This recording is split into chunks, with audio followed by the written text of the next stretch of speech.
is Good Morning Columbia with Lindsay Hudson and Tony Kleiber.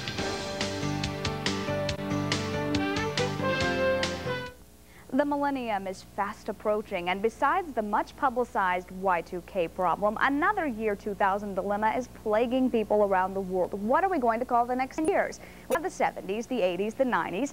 Will the year 2000 bring in the zeros, the twos, the deuces? It's our morning question. Here are a few of your answers. I don't have the finished idea. I'm the wrong person to ask. I don't have the finished idea. I think it should be the new beginning. Oh, I think we ought to have a little bit of fun with it. I think we ought to call it Ot 1, Ot 2, Ot 3, and so on. Ot 1, Ot 2. He's thought about this. Daryl has thought about this. I like the new beginning. That's a long one. Mm-hmm. Ot 1 sounds too much like the Beverly Hillbillies to make me comfortable. But I'll give it some thought. It is interesting. Most people haven't even started thinking about that. But what are we going to call it? I don't know. Well, we have a guest coming in who's going to tell us his idea. He has launched a campaign, and we'll tell you what that idea is a little bit later on in the program. All right. The time right now is 6:10. Our producer just... And up next, we'll talk with a man who says he solved the problem of naming the next decade. Stay with us.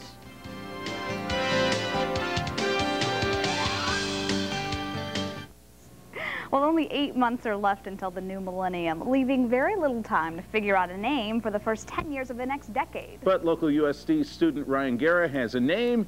He's launched a campaign to convince the world to use it. Thanks for coming in this morning, Ryan. Before you tell us what the name is, how did you arrive at this name? I just arrived basically by looking at what we've called the other decades, and I just try to think about the decade and what all of them had in common.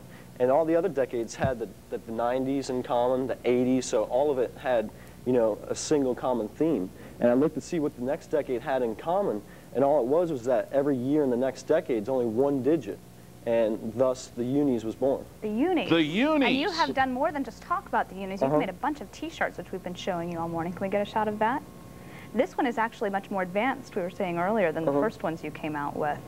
Tell me what you're doing to convince people to use I'm just making T-shirts and going around and promoting it and just getting a lot of feedback, giving out T-shirts at different campaigns and talking to people and just pretty much doing everything I can just to get people used to what the new decade name is. Now, why go about all of this effort? Well, I look at basically that, you know, there's a lot of textbooks that are written, there's a lot of material that you need to know what the name of the new decade is. And there's a PR book that I was reading that talked a lot about the 70s, the 80s, and all about basically a part of history of what we accomplished in each decade. And basically, I really think it's importance to really know what we call it.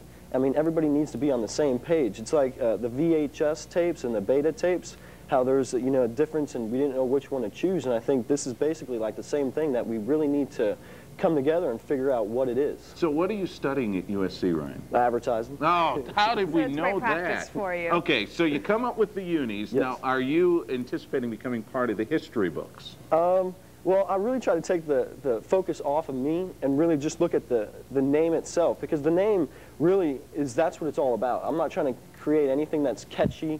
I mean, if you look at the Unies has a numerical value instead of something that's catchy.